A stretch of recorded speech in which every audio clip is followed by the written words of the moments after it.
চলছে মুসলিম দমনের গভীর ষড়যন্ত্র। মোদী সরকারের পুনর্গঠন নীতির ফলে কেন্দ্রশাসিত জম্মু কাশ্মীরে কি জ্বলে উঠছে? পেহেলগামে মূল টার্গেট পর্যটকরা ছিল না, বরং এর মাধ্যমে ক্ষমতাসীন সরকারকে এই অঞ্চলটাতে একের পর এক ঘটনা ঘটতেই থাকে। তবে এই মুহূর্তে আসসালামু আলাইকুম প্রিয় দর্শক শ্রোতা, পাকিস্তানের ভয়ে এবার নরেন্দ্র মোদী একই কাণ্ড ঘটালেন। পাকিস্তানের ভয় এবার কাঁপুনি তৈরি করে দিয়েছে নরেন্দ্র মোদীর। ভারত এমন একটি দেশ যার চারপাশের দেশগুলো কারো সাথে বন্ধুত্ব নেই। ভারতের দাদাগিরি করতে গিয়ে এবার তারা চিপায় পড়ে গিয়েছে। চলুন ভিডিওতে বিস্তারিত দেখে আসি। ভয়াবহ সন্ত্রাসী হামলায় রক্তাক্ত ভারত নিয়ন্ত্রিত কাশ্মীর। প্রাদেশিক রাজধানী শ্রীনগর থেকে প্রায় 50 কিলোমিটার দূরের নয়নাভিরাম উপত্যকা পেহেলগামের বাতাসে ভেসে বেড়াচ্ছে চরম আতঙ্ক আর শোকের মাতম। দিল্লিতে বসে কেন্দ্রীয় সরকার বরাবরই দাবি করে আসছে কাশ্মীরে এখন চলছে উন্নয়ন ও শান্তির যুগ।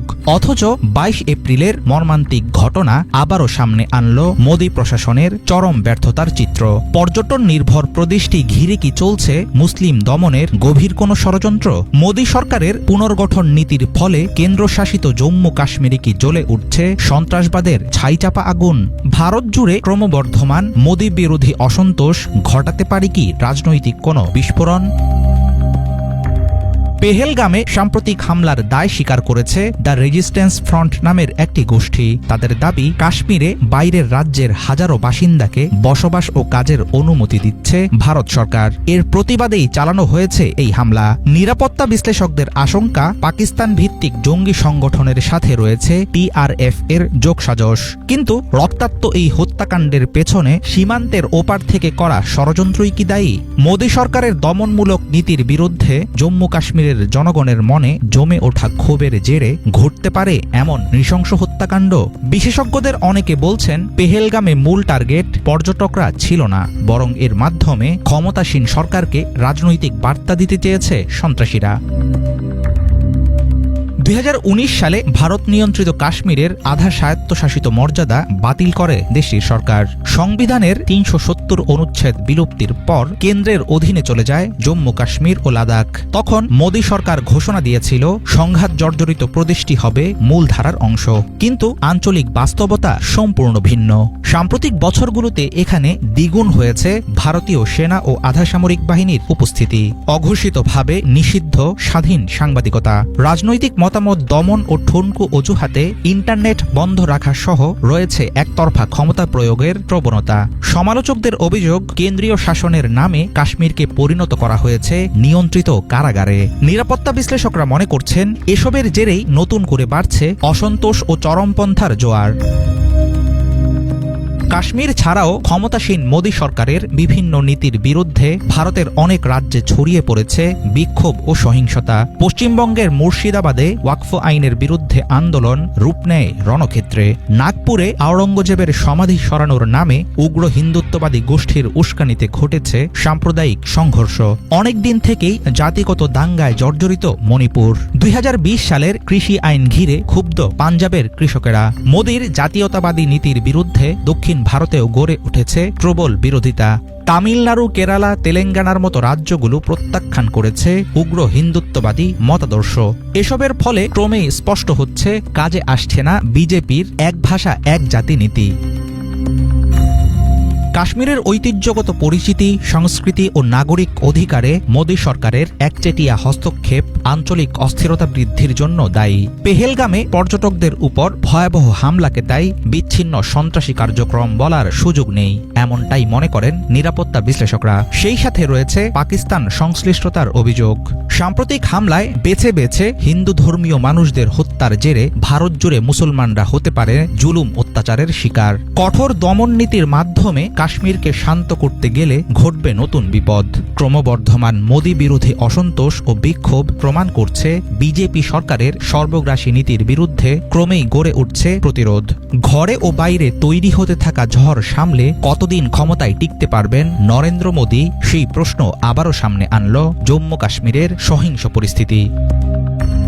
এই অঞ্চলটাতে একের পর এক ঘটনা ঘটতেই থাকে। তবে এই মুহূর্তে যারা কাশ্মীরে যাওয়ার জন্য ভারতে সফরের চিন্তা করছেন অথবা ট্রাভেলের চিন্তা করছেন, কেউ যদি ট্রাভেলের টিকিট কাইটেও ফেলেন, আপনি খুবই জরুরি ভিত্তিতে টিকিটটা ক্যান্সেল করুন, কারণ কাশ্মীরের অবস্থা ভালো না।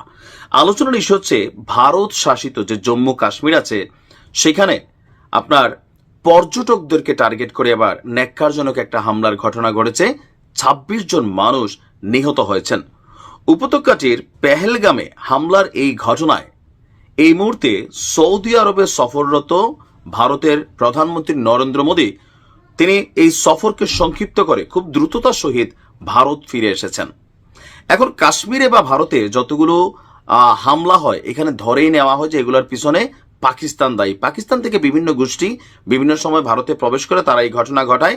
ভারত সরকারের বরাতে আমরা এগুলো কিন্তু কন্টিনিউ জানি, হইতে পারে সত্য, হইতে পারে মিথ্যা। যাই হোক, এই যখন অবস্থা, তখন সৌদি আরব থেকে ফেরার পথে পাকিস্তানের আকাশ সীমা ব্যবহার করতে অনেকটা ভয় পাচ্ছিলেন নরেন্দ্র মোদী। আর এজ এ রেজাল্ট ফেরার পথে তিনি আপনার পাকিস্তানের আকাশ সীমা দিয়ে ভারতে ফেরেননি। এই আকাশ সীমাটাকে এড়িয়ে গেছে নরেন্দ্র মোদীকে বহন করা বিশেষ এই বিমানটি। যদিও তিনি সৌদিতে যাওয়ার পথে এই একই আকাশপথ ব্যবহার করে, মানে পাকিস্তানের আকাশপথ ব্যবহার করেই সৌদি গিয়েছিলেন, কিন্তু মজার বিষয় হচ্ছে ফেরার পথে তিনি আপনার পাকিস্তানের আকাশপথকে স্কিপ করেছেন বা এই রুটটার বদলে অন্য রুট ব্যবহার করেছেন। এখন এটার কারণ কি? নরেন্দ্র মোদী ভারতে ফেরার সময় বিশেষ বিমান এয়ার ইন্ডিয়া 1 এই বিমানটিকে ব্যবহার করে তিনি আপনার ফিরেছেন। ফ্লাইট ট্রেকিং ওয়েবসাইট থেকে দেখা যাচ্ছে যে নরেন্দ্র মোদী সকালে সৌদি আরব যাওয়ার পথে মঙ্গলবার সকালে পাকিস্তানের আকাশপথ ব্যবহার করেছিলেন, কিন্তু ফেরার সময় তার বিমানটি আরব সাগরের উপর দিয়ে সোজা ভারতের দিকে মোড় নেয়। পরে গুজরাট দিয়ে ভারতের মূল ভূখণ্ডে প্রবেশ করে বিমানটি উত্তরের দিকে উড়ে দিল্লিতে গিয়ে অবতরণ করে। পরে দিল্লির পালম এয়ারফোর্স বেজে প্রধানমন্ত্রী মোদীর বিমান অবতরণের কিছুক্ষণের মধ্যেই তিনি পররাষ্ট্রমন্ত্রী এস জয়শঙ্কর এবং জাতীয় নিরাপত্তা উপদেষ্টা অজিত দোভালের সাথে একটা জরুরি বৈঠক করেছেন। মূলত আপনার মোদীর সফরটা ছিল আজকে পর্যন্তই, তবে কাশ্মীরের ঘটনায় সেই সফর সংক্ষিপ্ত করে তিনি ভারতে এসেছেন এবং স্থানীয় প্রতিবেদন বলছে সেখানে বেশ কিছু অবস্থা বা কি বলে যে মানুষ মারা গেছে। আর পেহেলগাম থেকে 3 মাইল দূরে পাহাড়ের চূড়ায় অবস্থিত বৈশারণে এই হামলার ঘটনা ঘটেছে। এখন পর্যন্ত কোনো গোষ্ঠী এই হামলার দায় স্বীকার করেনি। এরপর থেকেই আপনার পুরো কাশ্মীর জুড়ে বিশেষ সতর্কতা ব্যবস্থা নেওয়া হয়েছে, 144 ধারা জারি করা আছে। আর এছাড়াও এখানে বিভিন্ন গোষ্ঠীর সাথে যে কানেক্টেড ইস্যুগুলো আছে তাদের প্রতিও আপনার দিল্লি পুলিশের মাধ্যমে বিশেষ নিরাপত্তা বা এগুলো ব্যবহার করা হয়েছে এবং কি রাষ্ট্রের গুরুত্বপূর্ণ ব্যক্তি হিসেবে মোদীর সিকিউরিটিও বাড়ানো হয়েছে। মোদী নির্ঘাত ভয় পাইছে যে এই ঘটনাগুলোর সাথে আপনি শিওর ভারতের মিডিয়াতে ঢুকলে দেখবেন যে পাকিস্তান সে আয়া এক লোগোं ने ये घटाया वो घटाया। তো জম্মু কাশ্মীরে অন্যায় নির্যাতন অনেক রকম হচ্ছে স্থানীয় লোকজনদের উপরে, এদের মধ্যে অনেকে নিজের মাটিতে কন্টিনিউ নির্যাতনের শিকার হয়ে সন্ত্রাসী হয়ে যাচ্ছে। তারপর যে কোনো সন্ত্রাসী হামলার বিরুদ্ধে আমাদের অবস্থান, যারা এই ঘটনা ঘটিয়েছে ন্যাক্কারজনক এই ঘটনা। তবে অনেকে বলছেন যে নরেন্দ্র মোদী ভয়ে পাকিস্তানের আকাশ সীমা দিয়ে ঢুকেন নাই, যে ওইখানে আবার কোনো ঘটনা ঘটা যায় কিনা। দর্শক শ্রোতা, এই বিষয়ে আপনার মতামত থাকলে লিখতে পারেন কমেন্ট বক্সে আপনার মতামত। আজকে এই পর্যন্তই, আল্লাহ হাফেজ।